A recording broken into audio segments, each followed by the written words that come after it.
Fight!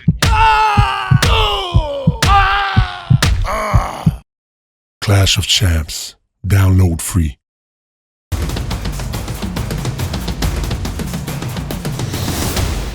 The perceived vulnerabilities that you have to the body. That's cool. You know, so this is the thing. Are they touching me and I'm just falling over? Nah. A good body shot is a good body shot. Oscar De La Hoya didn't get up from a good body shot. We seen him get stopped by a good body shot. We saw Tito Trinidad get stopped by a good body shot. Okay? So, you know, they're only putting together subjective ideas based on what they've seen in the ring. But it's not like they've watched me box since I was a kid. It's not like they came into my gym and seen me in the ring with champions when I was 16 years old. You know what I mean? It's not like they didn't see me. You know, I've been rocked before. You know what I mean? And I don't go down. I've been hit to the body, and I don't go down. You know, and if I was to go down, that's a 10-8 round. What matters is, do I get up? What matters is when I get up, can I handle myself? You know, I'm mentally prepared for being knocked down. I'm a world-class fighter. You know, shit happens. It's a real fight. This is not a play sport. You know what I mean? You play basketball, you play football. You know what I'm saying? You can't play boxing. You know, it's real. So if I'm hurt, that's real. But I'm gonna handle that. You know, I'm gonna be a man, and I'm gonna overcome it, and I'm gonna come back, and I'm gonna hurt you too. You know, that's the whole objective. You were saying before that you really wanted to score a knockout after fighting twice at Barclays Center. Yeah. With his fighting style, you know, he likes to come forward a lot. How confident are you can accomplish this? Well, I do believe that his fighting style is a little bit more geared to allow me to sit down. I've worked on my footwork throughout the years, preparing to be at this level, preparing for the endurance fights of the whole 12-round event, and making the smart decisions on how to win these 12-round fights. I will be prepared for 12 rounds, but I do believe that, you know, I knew Sean was going to be so intense. You know, I had a certain strategy about going and fighting Sean. I did land some big shots, and I've hurt him several times in the fight, but after landing that one, looks like I wasn't able to follow up with another one, and that was the reason of not creating a knockdown, you know, or a knockout. But with that fight, and knowing how close I was, knowing how many times I did hurt my opponent, and I fell short, you know, the preparation for this camp is just a little bit different. You know, we're digging a little harder. We're a little bit more hungry. We're a little bit more knockout focused, you know, without being too knockout focused and doing what you need to do to outperform Danny Garcia. But it's the preparation, man. My head game is geared up for at least creating that knockdown, giving Danny Garcia something that he's never experienced before. But with these titles on the line, and with our careers on the line, and reputation and legacy on the line, of course, I would love to come in here March 4th and give you guys a spectacular KO victory. You've long talked about becoming a star and trying to fill the void that Mayweather left. You have another fight here on CBS now. If you can score, you know, a spectacular knockout in a really good fight, do you think this could be the thing that finally gets you, you know, closer to that goal? You know, the thing about Floyd, man, you know, everyone always talks about him, but what they fail to mention, man, is how long he was at the top. Floyd didn't create his legacy overnight, and no one's going to replace the shadow of Mayweather in the welterweight division overnight. He was at the top for decades, you know what I mean? He was at the top, you know, so I look forward to creating my own legacy, being my own man in the welterweight division, and ultimately, after unifying these titles, the question is, will I be presented with an opportunity in some form of the future will the world be able to see a undisputed welterweight champion with all three titles being held by one fighter? I pride myself, that's my ultimate goal. It has been since I was a kid, to be the undisputed welterweight champion of the world. There have been many champions in the world. There have been many unified champions in the world, and there's been less undisputed champions in the world. So for me, it'd be a blessing and be a dream come true to make that a reality. At the end of the day, that's what I want to accomplish, and Danny Garcia is one of the building blocks that I have to go through to get to that point. This promotion is Keith Thurman versus Floyd. What do you think about Floyd saying that you're ducking Spence? I mean, you know, someone's going to ask that question. I don't really pay attention to what Floyd says. Did Floyd pay attention to what the fans said when they were bringing up Manny Pacquiao's name? Did Floyd pay attention when they wanted him to fight Mosley when Mosley was younger? You know what I mean? There's a lot of people that Floyd never acknowledged. He never acknowledged Paul Williams. Paul Williams was a beast at 147. He easily could have deserved a Floyd Mayweather fight. And, you know, he never talked about him. I was put into the mandatory position for the WBA title when Floyd fought Maidana, beat Maidana, rematch with Maidana. I'm the #1 contender, and then they elevate him and elevate me, and that's how I became a made champion. They want to talk about how I'm a made champion. I became a made champion because the champion didn't want to face me, you know. So, you know, it is what it is, and I know how I got to where I am. Once when they give you a title, it's up to you to hold on to that title. So when I was given the title, I didn't feel like a champion.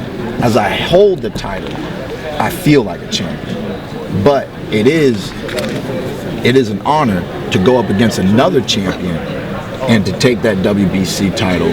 It's also an honor to hold the 2 titles that Floyd held before he went into retirement. So I'm really looking forward to it. But, you know, Floyd's trying to be a promoter, trying to be a manager. You know, he's trying to say this, trying to say that. At the end of the day, man, if you know you're boxing right now, it's up to Al Haymon to make that fight. Al Haymon's making this fight. Al Haymon made the Porter fight.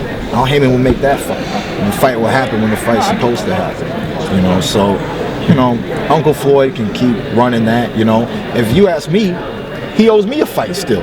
Motherfucker. You know what I'm saying? You owe me a fight. Floyd owes you a fight? He owes me a fight. You know what I'm saying? So I really don't like talking that shit, you know, but, you know, it's cool. Let the kid do what he does. If that's going to be a big fight one day, let's make it big. You've been off since May, since the Porter fight. Any concern about rust and about just getting back acclimated to fighting? Nah, man. You know, I went on I talked to Al last year to figure out what we were going to do, if we were going to step in the ring again or not. We chose not to. I just told him, you know, if I'm going to really stay off again, I just have to be promised a major fight. You know, we were able to produce this. He was able to guarantee this fight for me this year, last year. You know, the whole world knew about it. So that made me really happy.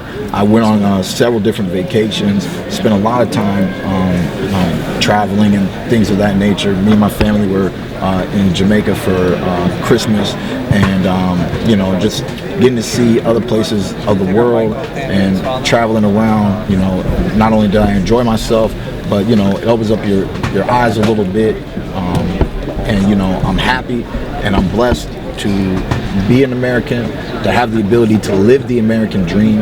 I've never had a boss. Boxing has been my only job my whole life. Never delivered pizzas, never did anything while I was young. I used to mow some grass every once in a while to pick up some money so I can buy my own outfits here and there, man. But for the most part, boxing is my whole life. Since I was 7 years old, I'm 28 now. And another thing last year was taking that time off gave me time to reflect on how we got to the point that we are today. That it was a 20-year progression, 20 years that I've dedicated to the sport. This is my 21st year as a boxer, and I've grown a lot, you know, from the amateurs into the pros, you know, from a 6-round, 8-round, 10-round, 12-round fighter, championship bouts, these stage, these platforms, these lights, these conferences, you know, and I'm living the dream that I always wanted to live, man. And you know, I truly thank Ben Getty all the time. I thank him all the time for believing in me and dedicating 13 years of his life before he passed away from the age of 7 to the age of 20. And he told me at the age of 14 that I had everything that it takes to be a champion, and not just any champion, but a great champion.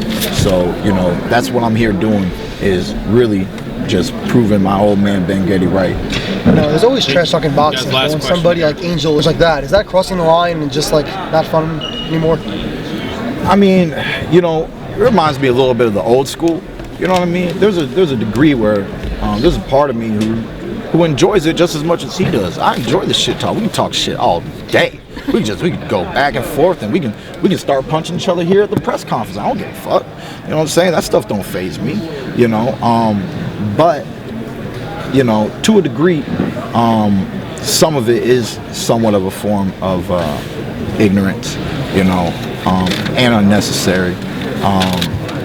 But like I was saying before, man, I think it's Angel that really just wants to try to stir the other opponent up as much as he can and really create stress within that fighter's mind or whatever, and really just give his son every advantage in the fight, you know. But like I said before, man, this is the third father-son combination I'm going up against. This one is back-to-back now, and I've been here, I've done that. You know, words are words. What they do in the ring, that's what matters. March 4th, the first round, how he approaches me, what kind of intensity he brings, that's what's going to be on my mind, not Angel. Keith, what would the old Keith Thurman have said to Angel Garcia? You held your tongue, but what would the old Keith have said? I mean, some extra ignorant ass shit, you know what I'm saying? Like, I mean, I really rather not say, man, because I'm above that. I'm above that now, man. I'm a true champion. I have tons of fight fans. I got people that love me. I got kids that are looking up to me. When you're fighting on TV like this, you never know whose household you're touching. There's a young man in New York right now.